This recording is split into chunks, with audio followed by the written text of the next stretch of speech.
Review. Book 101 is all about the books that I read for the last 40 years. And today I have my special guest. She's the author of the book, The Poet's Guide to Publishing, no other than Miss Katerina Stoykova. Hi, Daniel. So happy to be with you today. Welcome to Book 101, Miss Katerina. And can you please introduce more about yourself? Well, first, I'm happy to say a few words about myself. I was born and raised in Bulgaria on the coasts of this beautiful small country in Europe. I started writing poetry when I was 8 years old, and I wrote practically all my life. And now I write in both Bulgarian and English. I'm also a publisher. 15 years ago, I started a literary press called Accents Publishing. And since then, we have published over 100 books of poetry, fiction and nonfiction. Currently, I serve as the president of the Kentucky State Poetry Society. I live in United States, in the state of Kentucky. Um, what else? I also have a podcast called Accents, which is currently on hiatus. And I'm an author of books of fiction, nonfiction, and poetry. And most recently, this is the one that I worked on for like over 10 years. Miss Katerina Stoykova, thank you so much for sharing your knowledge to the world. What inspired you to write The Poet's Guide to Publishing? Well, I teach poetry, and I found myself saying the same things over and over to all my students. And then writing notes and writing outlines that I found are helpful to pretty much everybody who wants to put together a book of poetry. And it's not a empirically predictable process, but there are things that we can do to help ourselves to make sure that we're more successful. So I wanted to share what I know as a publisher, as an editor, as a poet, as a lover of the written word. Yes, indeed. How does the process of publishing a poetry book differ from publishing other genres? Well, I think that the poetry book may take longer because it's not normally if you want to write a novel, you decide that you have an idea about the novel, you structure it, it's right there, and then you write. Um,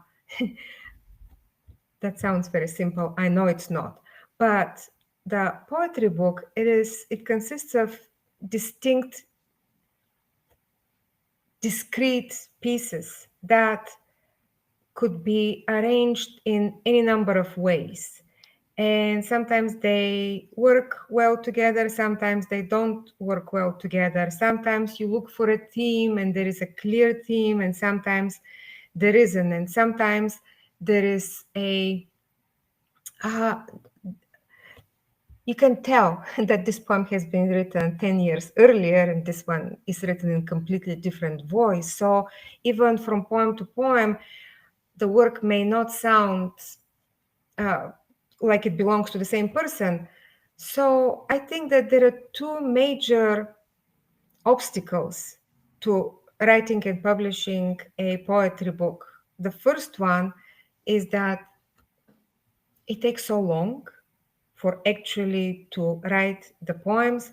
A poet typically publishes a book every 3 to 5 years. So you can understand you can appreciate how many poems you do a month or how many successful, so to say, poems you have a year. So since it takes so long to write the poems, to put them together, to find a publisher for the book to actually get produced, life happens. Life happens. So things can happen. So a sickness can happen, or something really wonderful like a marriage can happen, or a new baby, or a new job. And these kind of things, they divert our attention. And what we need to do, what happens is that time passes, and then we'll have to come back and start over. So I have seen people, and it has happened to me too, that we start over and then start over and then start over, and then 6 years later, we don't have a poetry book. We have several more new poems, and then we have to still start over. Um, and the other obstacle to actually have a poetry book is that there are 5 stages to it, in my opinion. One is coming up with a concept of a poetry book. The other stage is to arrange it in some way that you want your reader to read from beginning to end, although you can never enforce that with poems. Then to do another edit through everything, through your material, so that it all is formatted similarly, and you check for consistent editing throughout the poems, and then to find a publisher, and then to the fifth one is to actually market the book that you have, the product that you have. And the difficulty is that is every one of those stages requires different qualities and different kind of knowledge. And it is difficult for all these qualities to be present in the same person. So it's not impossible to do it, but you need to be persistent, and you need to maybe get some education and some support from other people at every stage. So we tend to give up along the way too often. Very well said, Miss Katerina. Very well said. Thank you, Daniel. What are the first steps a poet should take when conceiving a poetry collection? Well, it's a good idea to start with a pile of poems. So, how many poems? I would say, have minimum of 20, and then print them all out. I don't think you can do that kind of work without actually having physical pages, physical printouts in front of you. So, have these poems, and then see if you can read them in one sitting. While maybe in the morning your head is fresh and your day is new, and you can hold everything in your head. So you can hold this information in your head so that you can make good decisions. And then reading everything in one sitting will help you see what you actually have, because sometimes we don't know until we read it all together, and we write things and we forget what we've written. And it's wonderful when you come across an old notebook with, oh, I didn't know, I had forgotten about these 5 poems. They would work great in my manuscript. So basically, print everything, read it in one sitting, but while you're reading, write simple labels at the corner of the pages about the themes and the topics that are present in these poems. So here is a poem, it has to do with motherhood. Here is another poem, it has to do with cooking. Here is another poem that also has to do with motherhood. This is a poem about uh, cats. So as you are going through your poems, reading them and labeling them, you can put them in different piles. So when you're done going through your poems, you're faced with piles. And those piles you can count, and you can see, okay, I have 15 motherhood poems.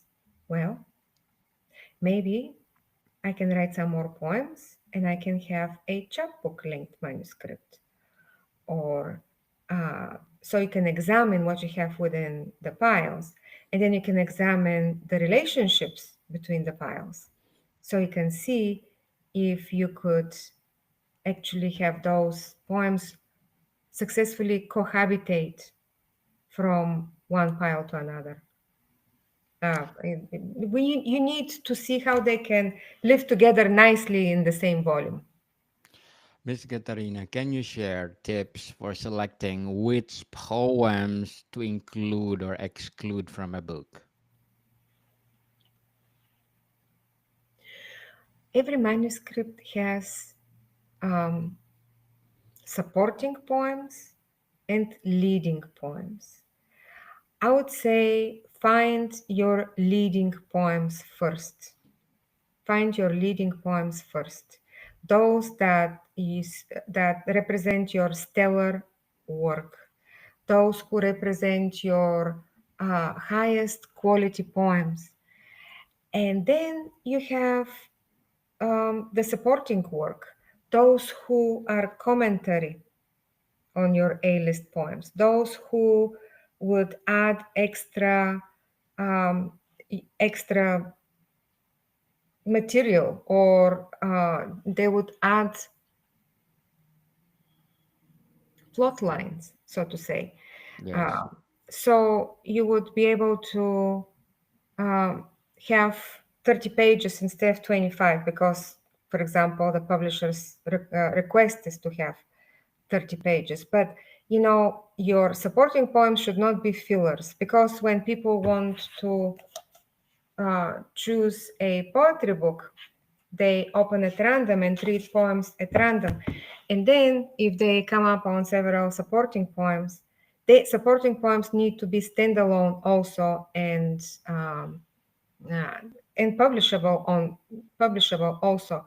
If you go through your poems and you figure out, okay, which one I would want to sell for publication in a journal, and you find yourself going and saying, no, I don't want to send this. Oh, nobody will publish this. Well, why are you putting it in your manuscript then? So put in your best work. Indeed, your best work, people. Choose the good one or the excellent one you think that is good for our listeners or your readers. So, can you share or not what advice do you hope for poets who struggle with self-editing their work? Well, I hope that everybody belongs in a writers group of some sort, because while we write alone, we do need community. We do need each other, and even if this community is consists of just two or three other poets. So I think that poets support each other and we can grow together. Self-editing is important, but self-editing just give you what you know. So if you struggle with self-editing, you need to learn more. So taking classes in organizations or that support learning, adult learning, or just signing up for workshops with poets that you admire, or finding a mentor. Many poets at some that you admire at some point have been new authors, and somebody has given them a hand. So I have found in the poetry communities that I have belonged to that uh, most people are giving and generous and want to help and want to elevate you. So reach out. Reach out, people, and thank you for your advice, Miss Katerina. As an author, what would be your short-term and long-term goals? Me, myself, I want to write. a book of short stories and a memoir. I would like to write the memoir of my immigration in 1995. Um, that would be short-term goal would be to draft that soon, and longer one to find a good home for it. But also about my book, I hope that it finds my latest book, The Poet's Guide to Publishing. I hope that it finds the people who need to read what's written there, and that I hope that book serves them. Well, good luck to your goals, Miss Katarina, and hoping for success. And what are some common mistakes new poets make when preparing their book for submission? So, if not changing it enough, I guess being afraid to shuffle their poems, that might be something, or being afraid to submit it, or being afraid of being judged, meaning it's not ready, so I'm not going to submit. Well, you know, if you judge yourself, judge your work that is happening today, 6 years from now, you would judge it.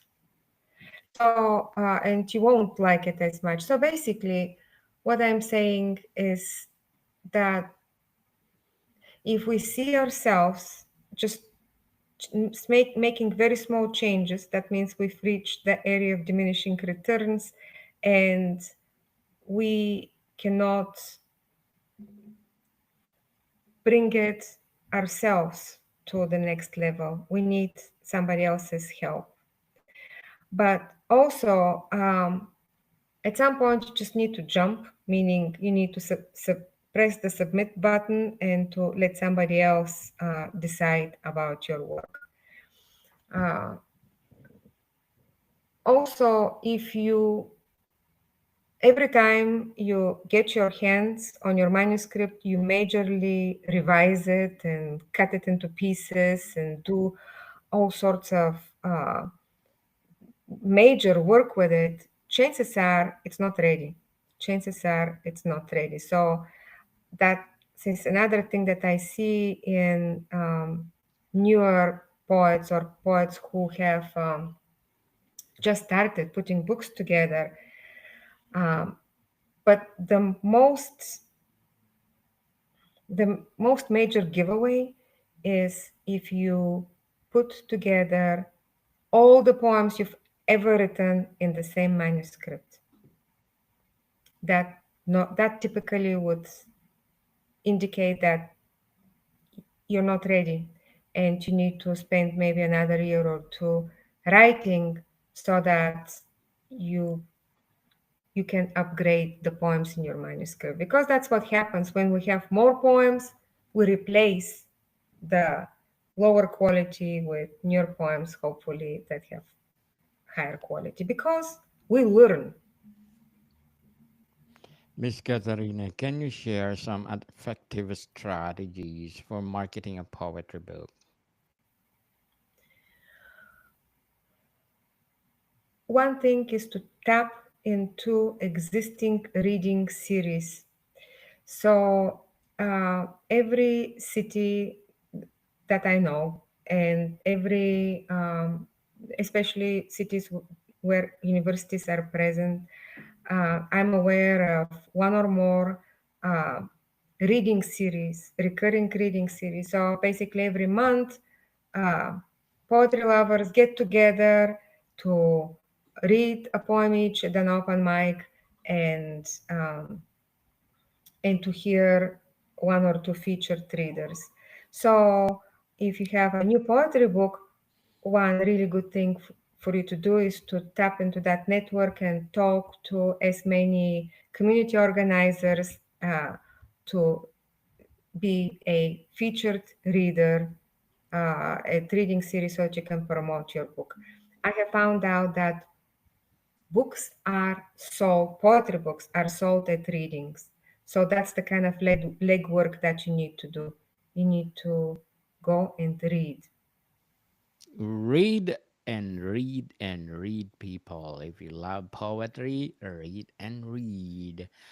Miss Katerina, what role does social media play in the poet's platform and book promotion?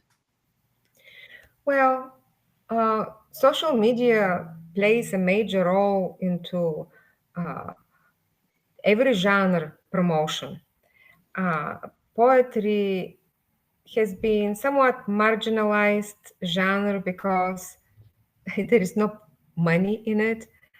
Robert Graves, the writer, famously said, "There is no money in poetry, but there is no poetry in money either," which I thought was funny. But Yes. what, what I'm saying is that when you market poetry books, you do it on a shoestring budget, and social media can really help give visibility to that. That said, you should start building your social media following way before your book is out, because once you uh, have the book, you're too late. Yes. Do it now, people. It's not too late. Do it now. That's right. And Miss Katarina, before we wrap up our discussion for today, I'm inviting you to please do listen to my other podcast, people. My other podcast, because my abstract essay is already in fifth season, abstract poetry in its second season. So I have another podcast, Miss Katarina, dealing with poetry. I'm reading my own poetry over there, so I'm inviting you to read your poetry and come over on abstract poetry. Book 101 Amazing. review. Yes, Book 101 review is in its fifth season too. Comedy 101 in second season, and Food 101 in its fifth season as well. Geography 101 and Love Letters in third season, and my baby podcast, Mental Health 101, and Movie 101 review and Music 101 in its fourth season, and Science 101 and Sex 101 in each first season. Please listen to them wherever you listen your podcast. Miss Katarina, if you can give just one piece of advice to aspiring poets trying to publish their first book, what would it be? You have an advantage because this is your first book. Write to a publisher about all your networks that you belong to, all the communities that you belong to, including the literary communities that you belong to, and also see where your friends are publishing, and that's where you can start. Uh, Usually, poets gravitate to other poets that are at the same um, career level, and similar literary tastes. So your friends, publishers may like your work as well. Indeed, Miss Katerina Stoykova, thank you so much for sharing your knowledge to the world. Hoping for more and more and more empowering books like this to come. So, can you please invite our listeners to support all your books?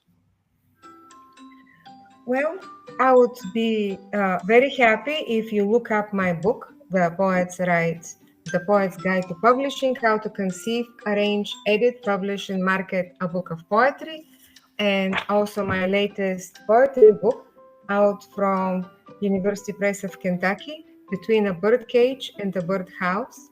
It's about immigration and relationships. Yes, people, let's support Miss Katerina Stoykova, because if you support her, as I said, more and more and more empowering books like this to come. So before we Go on, people. I'm inviting you to please do also grab a copy of my Abstract Poetry Volume 1 Emotions. I did 5 volumes, so grab a copy wherever you books are sold or wherever books are sold. So, Miss Katerina, thank you so much for your time. Thank you, Daniel. It's been an honor. More to come, people. See you soon.